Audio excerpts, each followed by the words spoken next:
Welcome to Business Notes. I'm your host, Diane Bogino. Our guest today is Trish Jenkins. Prison was not on the goal chart of successful entrepreneur Trish Jenkins. Conned by a fraud and a breach of the Corporations Act meant losing her multi-million-dollar portfolio, including her family home. As a result, Trish served 8 months in prison. Isolated from her family and surrounded by criminals, Trish could have succumbed to despair. But sometimes treasure is found in dark places. Refusing to remain a victim, Trish became a motivational speaker on change, resilience, and leadership with her own Trish TV Show, podcast, and ministry. She is the author of 2 books on fraud warning signals in finance and relationships and one documenting her prison experience. Today, Trish is talking to us as business owners about the 3 areas we need to investigate before making major financial decisions. Trish, thank you so much for being on Business Notes today. I have been looking forward to this interview. Oh, Diane, it's a thrill to be here. Thank you for inviting me. And I should tell everyone that you are in Australia with this accent. Am. Yes. Yeah, g'day, everybody. Because next to my Southern accent, there's a big difference. I love that Southern accent. Yeah. So tell our audience how you, a little bit about your background and how you got your expertise. Well, Diane, it's a bit of a journey. I'll make it brief, but in the early noughties, the 2000s, my husband and I were into buying real estate, putting it up, get the equity, get it up, and doing investing. And I was also working for a fellow who ran a mutual fund. What I didn't know is that he was a crook, and he was stealing investors' money in what's known as a Ponzi scheme, which many of your audience may know that is where they take your money for an investment, but they don't really invest it. They steal it, and they just keep giving you a little bit of it back so that you think that it's working. But the problem is that more people come in, they've got to get more money in to be able to sustain long term. It's what you remember Bernie Madoff, he went to jail. You guys put him in jail for 150 years. That's impressive. Because 140 is just not going to do it, you know. So, we don't fool around here. You don't fool around, that's for sure. Anyway, I didn't know he was doing this, and my job was to make sure people got paid. I was paying them each time. He was releasing money for me to pay them, and then suddenly he stopped paying, and people were coming to me, where's our money, where's our money? And I didn't, it was just really hard because things were tough, and you know, people started to get frightened and worried, and, you know, frightened people are frightening people, and they can be very threatening, and I just couldn't take it anymore. And I said to him, look, I've got to give them some money. What can I do? And I said, I've got money here. Can I give them that? He said, yeah, give them that. So I paid them that. And I didn't steal it, but what I did was not in the right way to do things. What I did was a breach of the Corporations Act.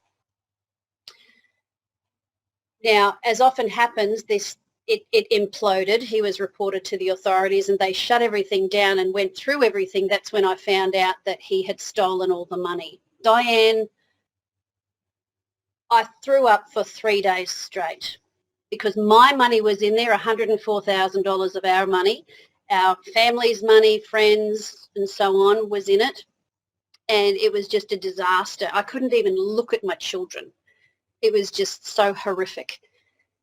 And I was in breach of the Corporations Act. So not only did we go through a liquidation personally, I was charged with fraud.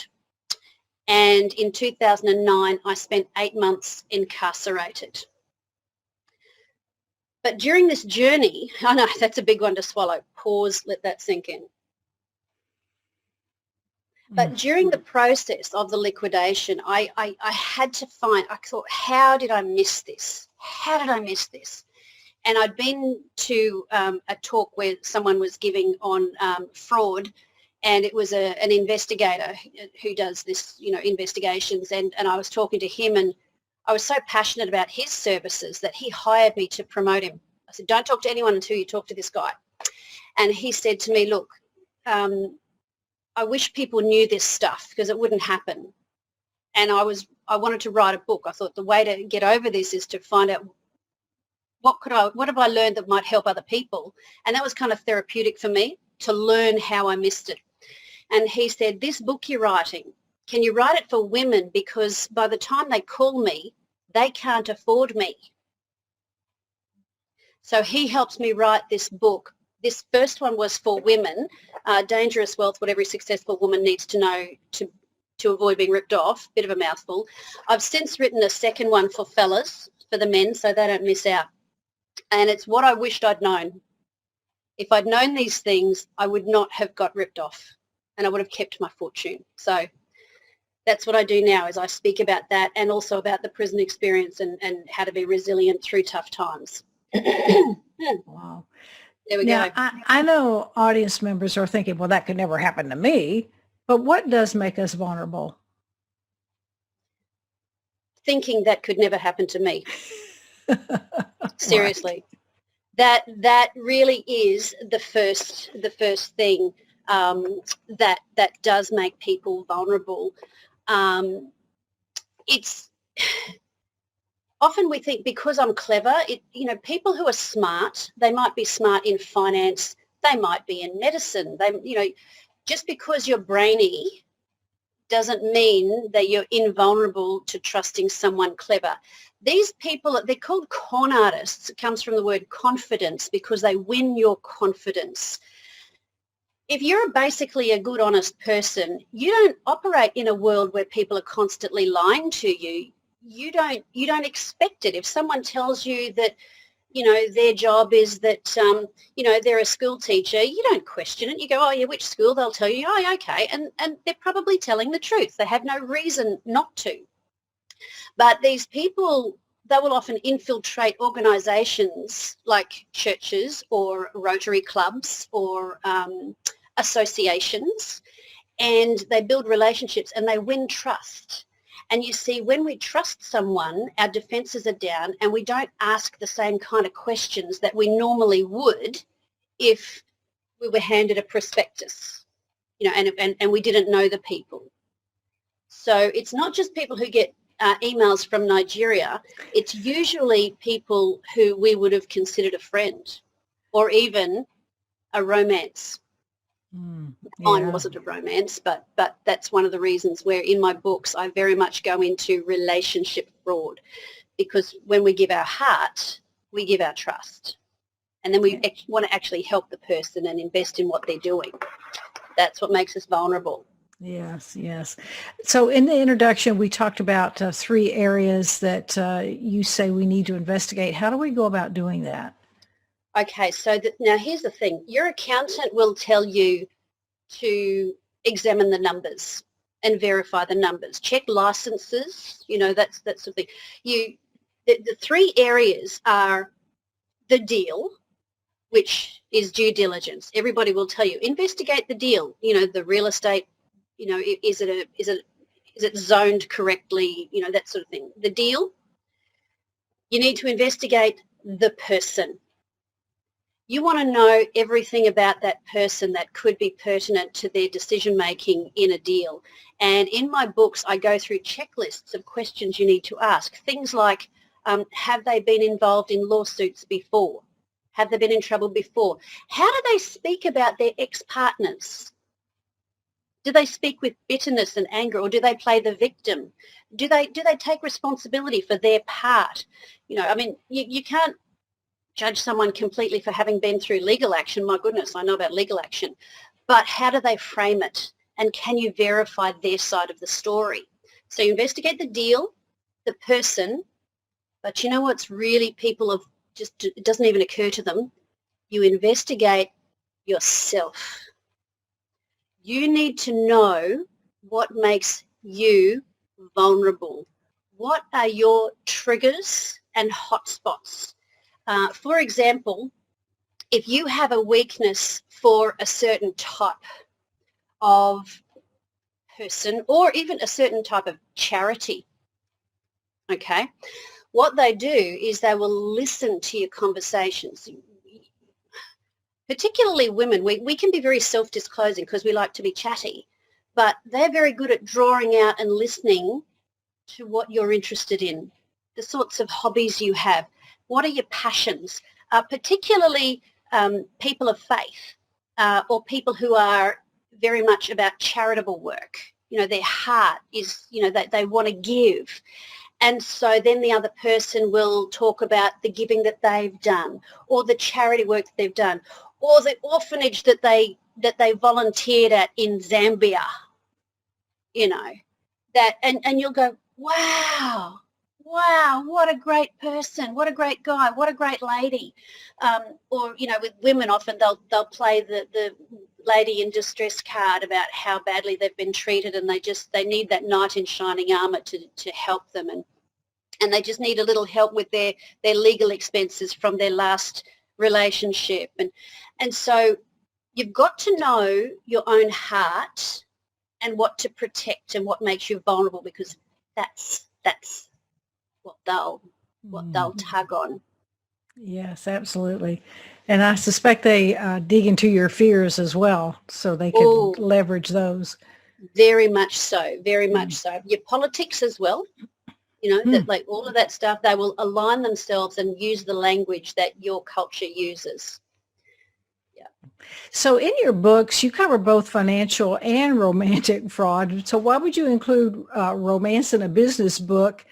How do they relate, and where were you when I needed you? Well, when we give our heart, we give our trust, and we want to help the other person.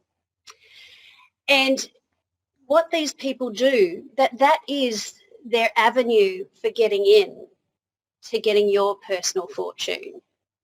And the second biggest target for fraud is single women over 40.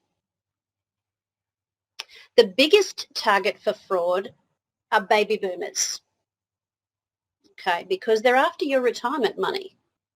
Yeah, yep.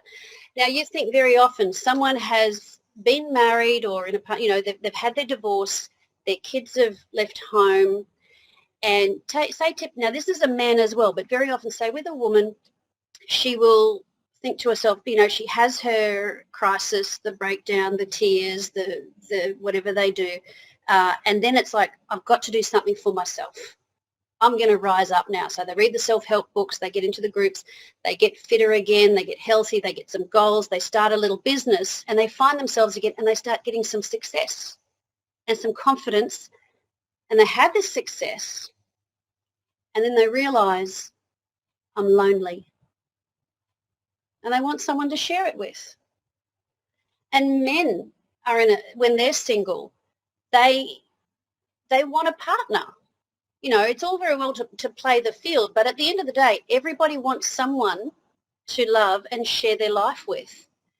And that when you want it a lot, it makes you vulnerable, and you can not use the filters because you're lonely. You may not use the filters that you normally would when you don't need it as much. Whoever needs the deal more is at a disadvantage. But it's not just romance too, Diane. It can be a friendship. Mm-hmm. It can be a relative. Ugh, that's really awkward.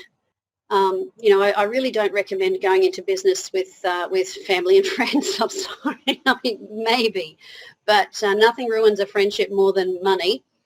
And you know, it's just messy. Mm-hmm. And that's why you need to have checklists and questions. Now, I can't promise you won't get ripped off. I can't promise that. But what I can do is minimise the odds. And I've got checklists, lists of questions you need to ask, specific ones, things to look at. It's not exhaustive. There'll be other things that I haven't thought of. And in our modern world with the internet, you know, I'm pretty good at stalking my daughter's friends and romantic interests. I find out very much about them and their extended family and so on. And but yeah, I've probably stayed out of a lot of deals that would have been good. Probably missed out on making some money, but I know I've avoided and sidestepped a lot of dodgy ones that I've been able to recognise straight away. Great. Yeah. Better Yeah. safe than sorry for sure. Yeah. So how can we get over or get past, loss and move forward? Oh, look, there is a time to grieve. It is okay, absolutely okay. When you lose a loved one, you grieve. When you lose, sometimes people go, oh, it's only money. But, it's your blood, sweat and tears that went into that. And then there's that self-recriminate, how did I miss it, and beating yourself up. And so I don't recommend beating yourself up, but I think you have to let go of the pride that says this shouldn't have happened to me because, I'm smarter than this. How did this happen to me? Because we can be angry at ourselves for missing it and realize that you are only human, that if that person can get deceived, you can too. And you're deceiving yourself if you think if you think you can't be deceived, you're deceiving yourself. Be gentle. And at some point, though, what you need to realize is that it is true. It is money. And I want to be gentle with this because people can be very brutal when they talk about just get over it. It's not a matter of just getting over.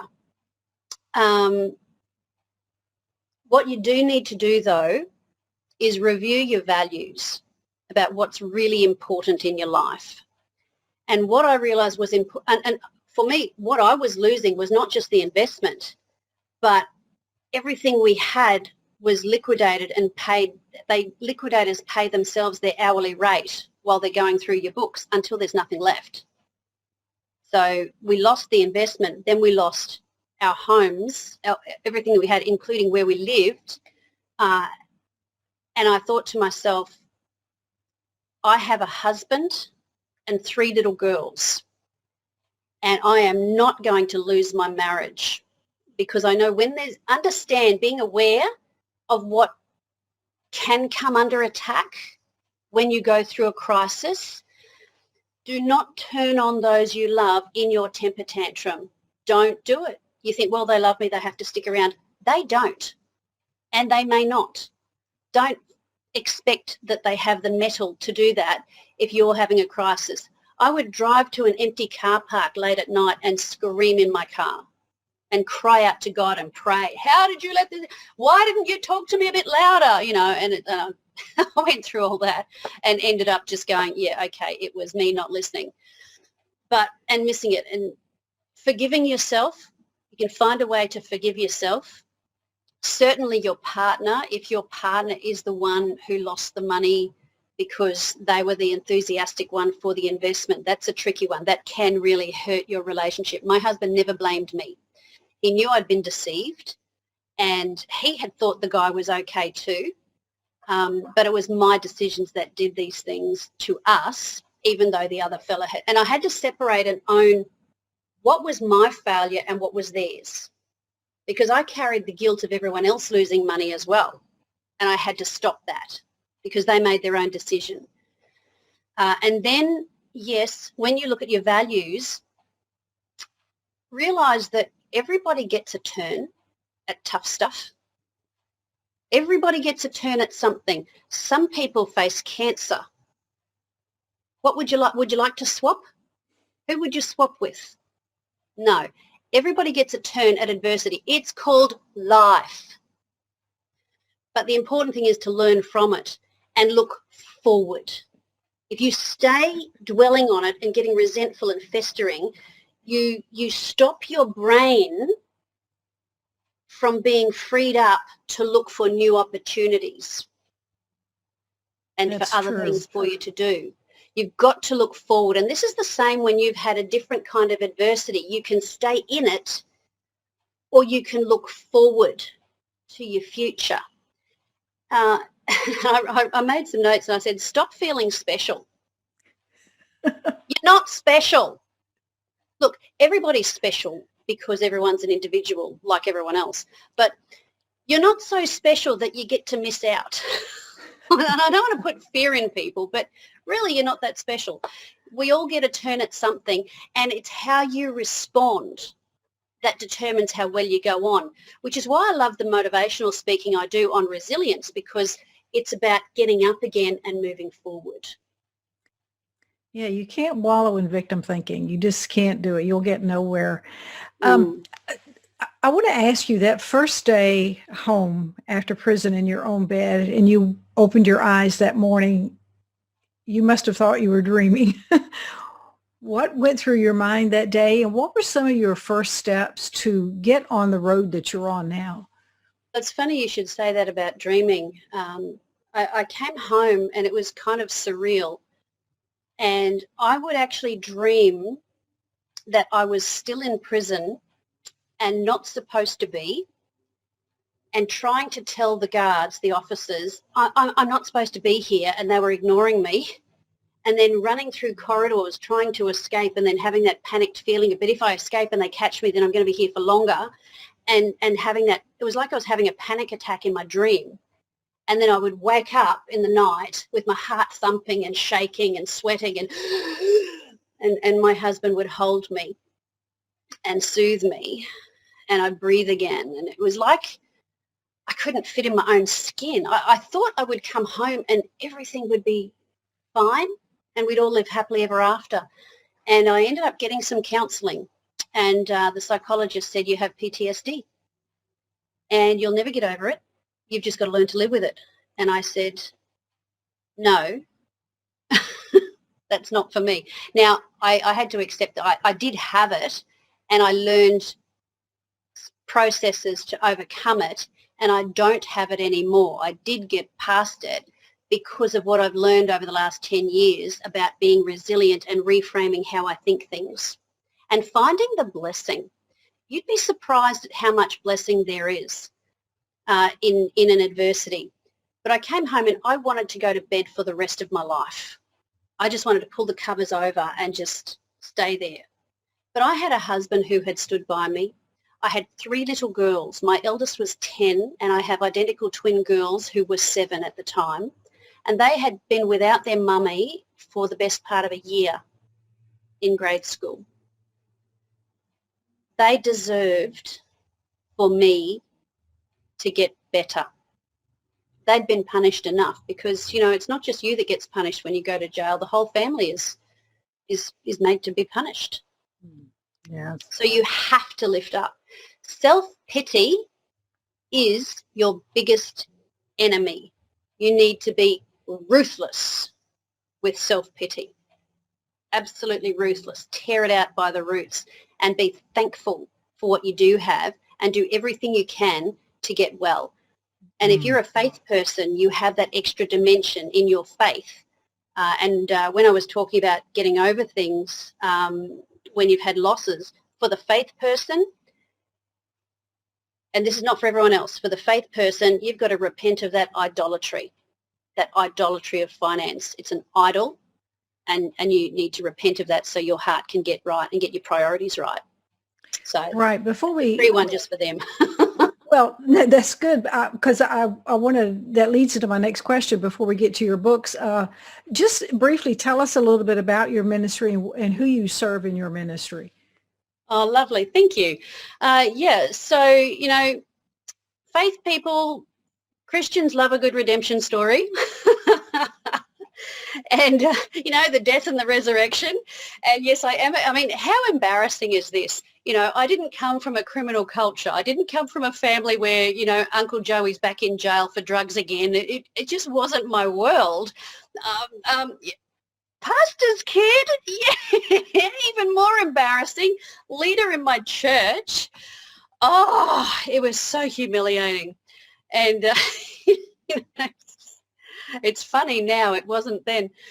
But there's the thing, you know, I did have a lot of support. I had people writing to me to encourage me. I did hold on to my faith. And when I came home, there were people that I'd stayed connected with who said, please come and talk to our group about how you coped and how you managed. You didn't throw away your faith, because some people do. You know, it gets tough, so they go, nah, blow you, I'm out of here. But, you know, And when I was in prison, I wrote journal entries and letters to my friends and family. But in the journal entries, that's where the real gritty stuff happened, where I did business with God. And that one's called Treasures of Darkness. a prison journey. And if people would like to, I've got a couple of YouTube channels, and on one of them I'm actually reading aloud from my book. But if you can get my book from all my books from my website. But I was asked to share about what God did in that place. And I wasn't Mother Teresa. I wasn't Florence Nightingale. I had my tanties. I spat the dummy. Oh, you don't say dummy, you say pacifier. We have this expression. I spat out the nah! But I learned to forgive on a scale, on a daily. It was just, I teach workshops on how to let go of that stuff and find intimacy with God there. And I don't care what denomination anyone's from. I'll tailor my talk to be what we have in common, and how your faith can be strengthened even through adversity. Because sometimes we think if we're good, good things happen, and if we're bad, bad things happen. That's wrong doctrine. Stuff happens to everybody. Now, if we're stupid and foolish, more stupid things happen. But we don't get a free pass till we're on the other side. So we've got to live with this stuff and go through it and grow through it. And, my little girl, I mean, if nothing ever happened, how could we be of any service to anyone else? And one of my little girls, she was about 9 at the time, I think, and she said, Mum, I wish this had never happened to our family. And I said to her, Felicity, look, at your school, there will be children who maybe their daddy doesn't live at home with them. There might be kids at school who somebody might be touching them in a way that they're not supposed to. There'll be kids who don't have a very nice lunch because that's all they can afford. And if you only ever had good things happening, how could you be a friend to them? You now know how to put your arm around that person, that friend at school, and say, I know a little bit about how you feel, and you can encourage them and give them comfort. If nothing ever happened, how would you be of any use to anyone else? And she went, wow, Mum, that's right. This is how we grow and we become compassionate human beings. Right, absolutely. That was well done on your part, and she learned a big lesson, I'm sure. So all of your books, all 3 of your books are on your website, correct? Yes, speak at trishjenkins.com, and then it's just the store. Yeah. Okay, and you have 2 YouTube channels. Yes, so the YouTube is just youtube.com/Trish Jenkins. That's my business YouTube channel. But I also have, for ministry, I have Trish Jenkins Faith. If you Google me, they should come up. Okay. And the one that is the faith one, I've got my ministry work, and also what do you call it when you have them all in one, you have them in sections. The playlist? Playlist, yes. There's a playlist where I've started reading aloud from my book. Don't let that put you off buying the books, though. If you get the books from my website, then I can shoot you a little email and say hi and greet you. Whereas if you get them from Amazon, I don't know who you are, and it's that's right. It's you don't know who buys your book. No, but right. I will have them drop shipped I have them made in America too, so I'll have them drop shipped to where you are. That'll be fine. Save a little postage there. Yes. That's great. Trish, what an inspiring message. And I wish you well in all that you do. And I hope that you inspire as many people as you can. I know that you will. And I really appreciate the work that you're doing. Oh, thank you so much, Diane. It's been an absolute pleasure, and it's just so worth it. Yes. Thank you for watching Business Notes. We've been speaking with Trish Jenkins, successful entrepreneur, motivational speaker on change, resilience, and leadership with her own Trish TV Show podcast and ministry. I'm your host, Diane Bogino, bringing you business ideas you can bank on.